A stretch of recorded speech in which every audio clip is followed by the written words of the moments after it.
And welcome back to another episode of Shop Talk down here at Page 3's Game Zone. I'm Nathan Varney. I'm Aaron Sawyers. Cody Little. Davina Bryan. And we're here to talk to you a little bit about some great board and card games to help you with a little bit of holiday shopping this Christmas season, especially right here in Pikeville, Kentucky. Much like with the stocking stuffer that we did last week, I think it was last week. Yes. As far as filming is concerned. Yeah. This one's similar, except this one doesn't have a size or price restriction on it. It's just each of us have got 3 games, so we're going to have the 12 games of Christmas here. Each of us have got 3 games, 3 of our favorite games. Yeah. As far as recently released things, these are all things that are either are in production or have just went out of production so recently that it is still available at retail outlets, including us, of course. But it's not something you're going to have to go necessarily and track down online because of lack of being able to find it. Okay, I think that's basically all the criteria in here. Yep. So without further ado, we'll just get right into it. So, and Aaron, we'll start with you. Okay, cool. My first game is actually one of my favorites. It's a Small World. It's a world of slaughter after all. It's a fantastic game for if you like RTSs, anything like that, or if you like games like Risk. This is a very more kiddie-like, I guess, but it's for everybody really.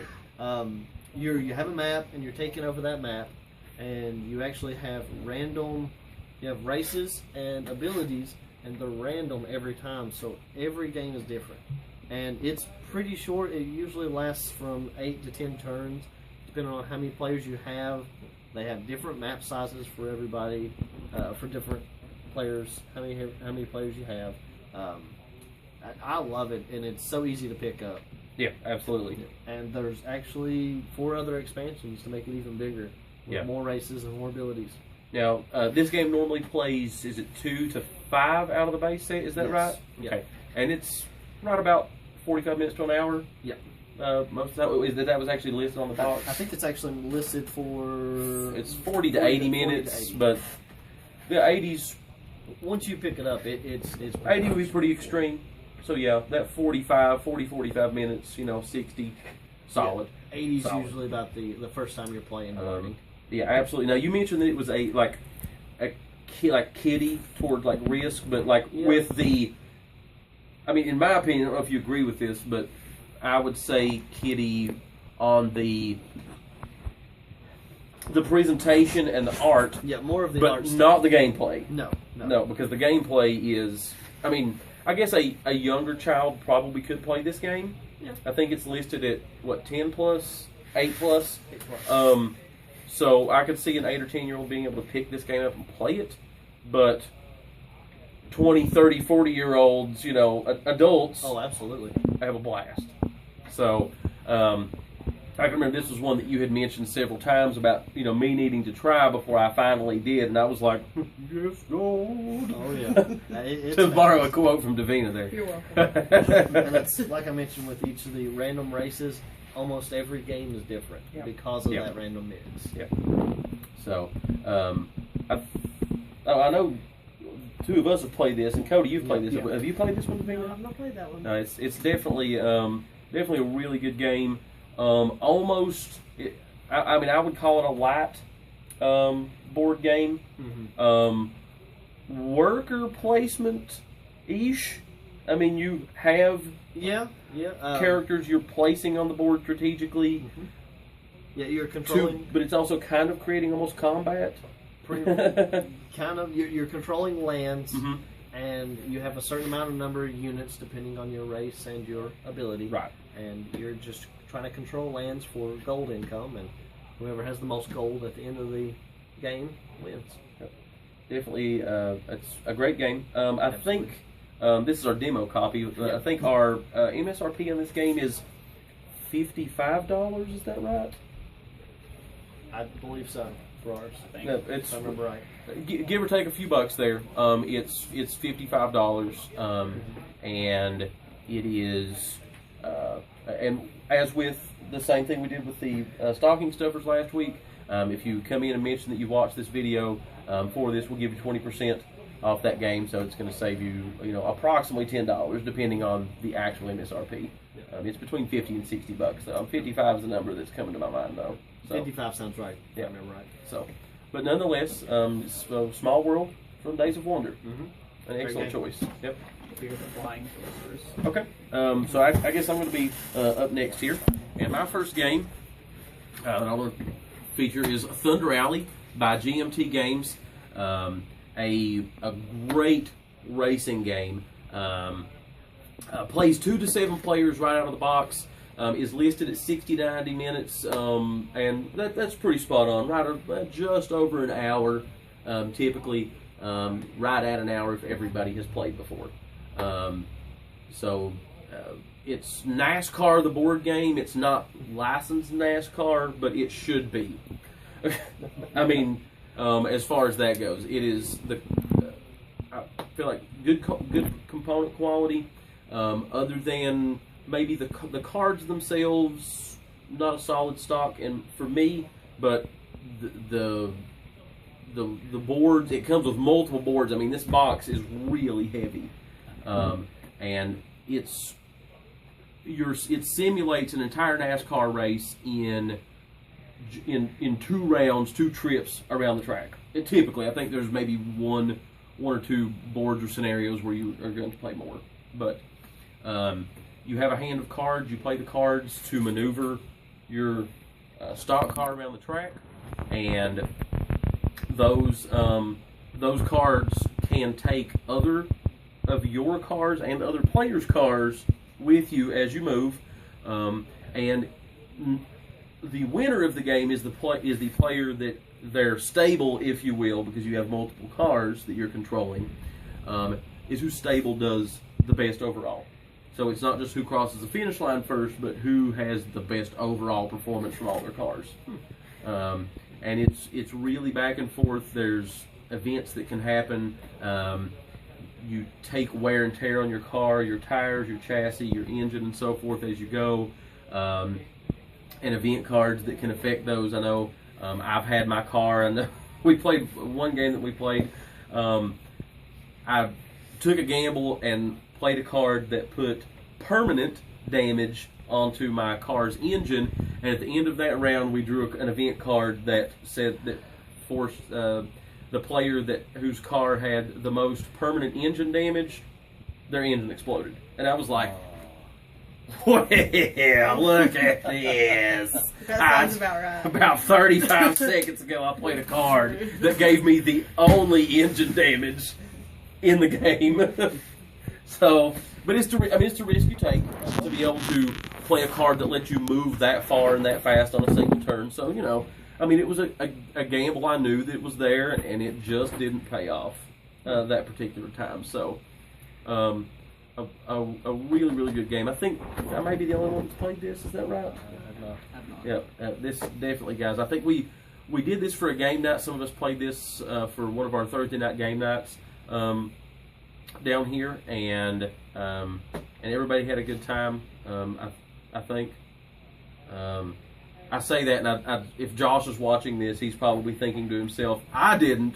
But the same thing basically happened to him that happened to me, where he took permanent damage on his car. And it was like that round, his car, bit the dust, and he was like, "Well, this sucks." So, but overall, I still think he enjoyed the game. Just obviously that was a bummer for him. But I've played this game I think 3 or 4 times now, and have really, really enjoyed it every single time. So, Thunder Alley by GMT Games. Awesome. All right, Davina. Alright, I'm going to start off talking about Pyramix from Game Right Games. It's for ages 8+. It takes about 15 minutes. It's for 2 to 4 players. It's a really simple game to grasp. This is one of those games that would be good, if you're getting to play with the family. Really simple setup. You pile the die here into a pyramid stack, and the object of the game is to pull the most of certain colors and of certain shapes that are listed on here. Ankhs, Birds. cranes Yep. and Eyeballs. the all-seeing eyes. They have varying point ranges, and the idea is to have the most points at the end of the game. You have a few obstacles. There are some serpents in here that prevent you from being able to do certain things in the game. But overall, it's a very lightweight strategy game that I think anybody could pick up pretty easily, and it's also pretty entertaining. Just have a short game if you're trying to kill 15 minutes. Oh yeah, I mean it's a fabulous filler game. Yeah. Absolutely. Yeah. We have played at with my family. We've played with my 7-year-old niece. She's 7 right now. Is that right? Yeah. If she ever watches this video, she's going to be like.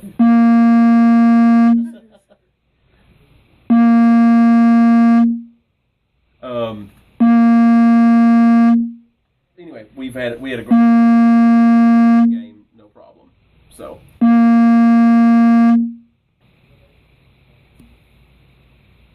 So Pyramix from Game Right retails for $24. So again, with the 20% off on this, that would save you just under $5. So putting this game under $20, so it's a great deal and a very fun game. Mm-hmm. Good choice. Good choice. Guess I'm next.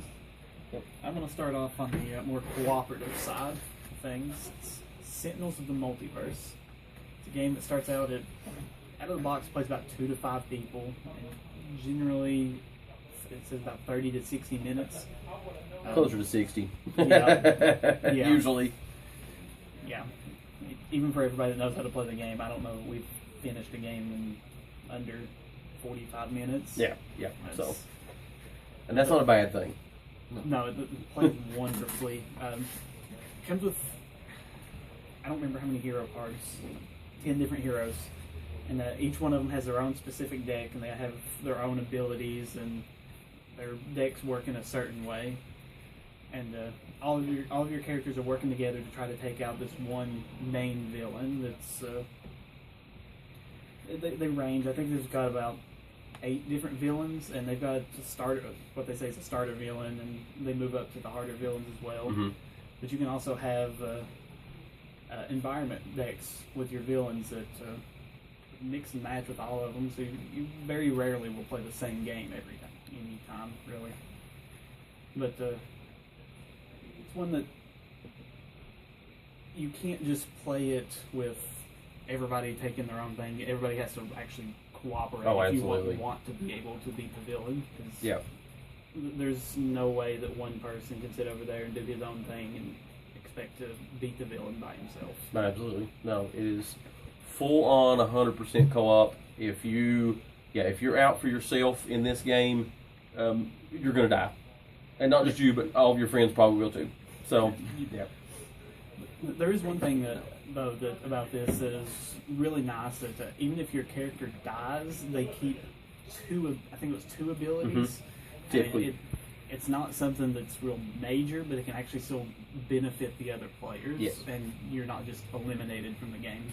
Yeah, and that's a key. Now, this is one that this would have been one of my 3 games here, but I know you wanted to talk about this one, so I was like, yeah, I'll let you have this. But this game, I love this game. Sentinels of the Multiverse, generic superheroes, cooperative card combat here. Just the art is beautiful. I mean, it's such that they have since created an actual comic book about this universe. That's nice. It's just such a good game. There's several expansions for it. It just the new Tactics board game as well. Yeah, and spoiler. But just love it. Absolutely love this game. Easily would be in my top 10 games of all time. Yeah, this is easily one of my top 10. Yeah. So I think it retails for $39.95. Yeah. So that would put it to a savings of what, $8? So a $32 game to take that one home. Sentinels of the Multiverse. All right. I guess your second one, Aaron? Back to me. My next one is actually Ticket to Ride. Another fun game for the family. Actually, anybody can play this. It's super easy. You're basically getting routes and building trains. You're building trains through routes, and it's easy to pick up, easy to play. It goes up to, if I remember correctly, is it 6 players? I think it's 5 out of the base. 5. Out of the base set there. Yeah, 2 to 5. 2 to 5 players. Yep, there it is. Yeah, 2 to 5 players. It takes about 30 to 45 minutes usually. I think the game access is 30 to 60. Yeah, I'll say up to an hour, but an hour is about as long as I've ever played. Yeah. But it's so fun. You have secret routes that you're trying to fulfill. And nobody else knows them, so you're trying to fulfill these routes without anybody letting anybody else know, and somebody can easily swoop in and take one, and now you have to go through a longer route, and And this game, something to be said about this. I mean, this is touted as the gateway game, but it's definitely one of the best gateway games. Yeah. But it's excellent. The thing that this game has an advantage of for me over a lot of other games is, even though I've played it a bunch of times now, it really hasn't lost anything for me. It's still just as fun to play now as it was the first time I played it. Oh yeah. And that's an accomplishment, in my opinion. It is a game that you can play as long as you can count and can either differentiate colors or symbols, because they were mindful of people that are colorblind with this, and the different colored train cars also had The different symbols on them. So, yeah, really cool. It's one of the best things about the European styles games like this is you can be in the lead in points, and by the end of it, where they associate different points for longest route, things like that. Yep. You can be in last place, and you can jump into first in no time. Yep. Really cool. Love it. Yeah, absolutely. It's definitely, obviously it's in my top 5. Yep. Great family game, as well as great for gamers, if you will. If you're thinking about trying to find something for somebody that's maybe doesn't have any games, or maybe only has a few, or that maybe it's somebody that you don't consider a gamer, this is still a spot-on gift. Ticket to Ride. Absolutely. I think it is $50. Yep. So I'll save you $10. Put that taking this one home for $40. Nice, awesome copy of Ticket to Ride, and there's several other standalone expansions of that, Nordic countries and Germany and all forth, but it's all effectively the same thing. And apparently sold over 3 million copies. Yes. Yeah. That's what that sticker told me. Yeah. Stickers are good for something else. Well, all right. Speaking of, to fulfill my spoiler here, Sentinel Tactics. Haven't we done this one before? Sentinels of the Multiverse, the card game that Cody talked about just a moment ago, was so good that they were able to build a semi-cooperative in that one player is playing as the villain and everybody else plays as the heroes. And this is a board game. The first time that we played this game, I was like, oh, yep, sold. This is excellent. Oh yeah. It did exactly. I mean, it really felt like everything that Sentinels of the Multiverse, the card game, brought to the table. This grabs a hold of it and says, okay, we're going to turn this into a board game for you, and it was great. Played the first couple of times that we played. Our buddy Bill was the villain both times. The first time, just basically we flipped a coin, and the second time we made him be the villain so we could try to get some revenge. He beat us so bad the first night, and it came down to the last turn. Yep. 3 of the 4 of us were dead. Lone survivor. And of the heroes, yep. And just barely lost. Yep. In the box, this game plays 2 to 8 players in 30 to 60 minutes. The first game that we played, I want to say it was right about 60 minutes, maybe a little bit longer than that. The second game lasted for probably about an hour. Oh, it was much longer than that. Was it much longer? Okay. the one where Bill beat us at the very end. That was like almost 3 hours. Was it 3? Somehow we turned this 1 hour game into 3 hours, but Sandbag. it did not feel like 3 hours. It probably helped that someone kept running in and killing themselves. Right. Yeah. Whatever that could be. I spent most of the game dead, and I still had a great time. Absolutely. So I mean, I just thought to myself, how good is this game that I can spend 75% of the game Of a 3-hour game. Even. dead, Yeah. not doing anything, because it was like my character would stand up and be like, "Hey," and then just get the crap kicked out of me by a bunch of flunkies. As one of the guys that stayed alive the entire time, I can say I enjoyed it. I think But- you're a little bit biased there. But I thought, for whatever reason, I thought it was a great idea on my first turn to charge headlong over into the villain's hideout. Oh, yeah. As a primarily ranged based character, I charged right into the thick of things. It was like, "Hey, you guys, I'm here to kick your butts," and I knocked down like one guy, and then they jumped me and continued to club me for the next 3 hours. so it's a good idea then. You did have that one good turn where you cleared most of them out Yes. by blowing yourself up. And then I stood back up and died again. So no player elimination in this game. No. If you get knocked out, you skip a turn, stand up, and you're ready to go again. Yep. You just refresh your cards. Yep. It just so happened that being that I was in the middle of the villain's hideout, that You stayed. they just kept beating me to death. So, but it was purely my fault. There's not a flaw in the game. Just if you're a ranged character, don't charge right into a melee. Don't be Nathan. Right. Don't be Nathan. Sentinel Tactics by Greater Than Games. Also, its MSRP is $40, so it'll save you $8 on the 20% discount for this, and put it down to $32. And I'm telling you this, there is a lot of game in this box. Oh, yeah. And if you like that, one versus the group, and even if you just are looking for a good co-op or whatever, man, this game fits the bill. Absolutely. It's fantastic. Sentinel Tactics.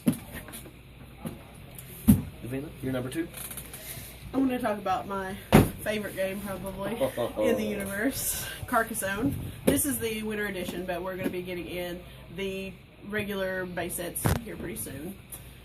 It's by Z-Man Games. It's for 2 to 5 players in the base set, but there are expansions that allow you to play with 6. And for 13 plus age group, probably just because of the small meeple parts, the tiny wooden guys that you have to play to claim lands and such. And the time on the box that it says to play a game is 40 minutes. I have maybe played one 40-minute game of Carcassonne ever. It depends how many expansions that you add in, because Ultimate Carcassonne. I've played an 8-hour game of Carcassonne.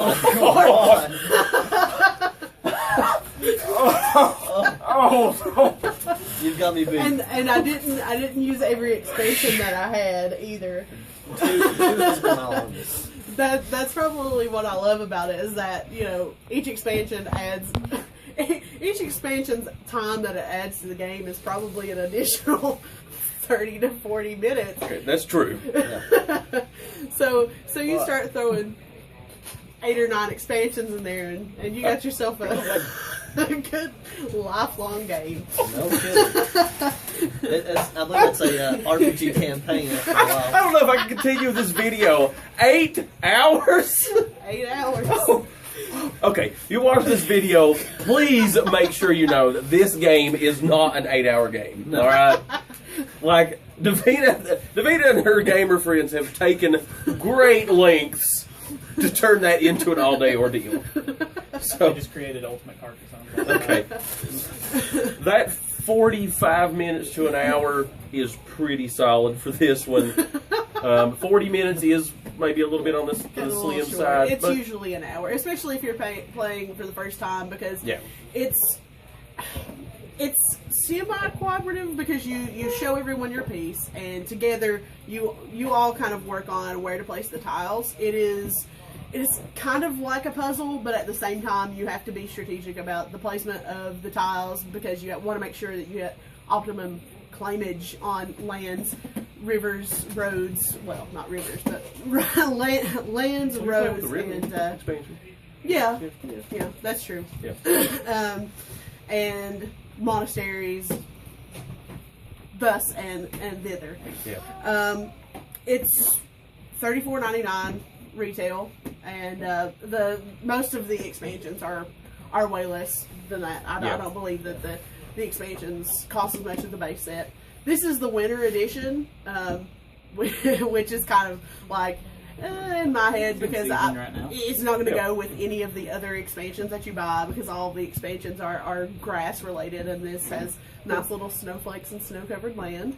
But it would be good to acquaint you with the idea of Carcassonne, and also for the winter season, for the holiday season. If it's a game your families gather together to play for Christmas, then it would be ideal for something like that. A great introductory game. I mean, I would put this in the gateways now. It was actually one of my gateways outside of Monopoly. Yeah, absolutely. I mean, this is this is my first one. As long as you can match shapes effectively. Yeah. It's not even shapes, but I mean, as long as you can look and say, okay, I put grass next to grass, I put buildings next to buildings, you can play this game. How I picked all of these games, it's like, oh, you can be so basic and still be able to put this together. But I mean, I don't know. There's just something that's so fun about Carcassonne for me. Yeah. It's one of my favorite game. I can't help it. Yeah. Laughing as the You should definitely pick it up. Laughing as the thief comes out and steals wool or drinking from somebody. That dragon, though. 8 hours. 8 hours. That's my gird. Only Davina. Hey, All right. I play that game all day. Carcassonne, currently published by Z-Man Games. Z-Man Games, yep. All right. I'm going to go on to deck builders with the Resident Evil game. It's one that starts out, I think it suggests 2 to 4. It's possible to play 1. It's not quite as good to be played by yourself. No. It's semi-cooperative, semi-competitive. Yep. It's one that the whole idea is you are exploring the mansion from the first game for the base set, basically. And you flip over a magic card, you get an enemy to fight with, and the objective is to beat the big boss enemy in there. Each expansion has a different one, and this one, I think it was the Ouroboros from Resident Evil 5, actually. Yeah. But it comes with... And Nemesis was also in that? In the base set? Nemesis is like a mid-boss. Mini-boss, if you will. Else. Yeah. He hurt everyone that come out He's the when most he came to aggravating play. character. Yeah. in that. But he was not the main boss. It comes with 10 characters in this set, I think. Mm-hmm.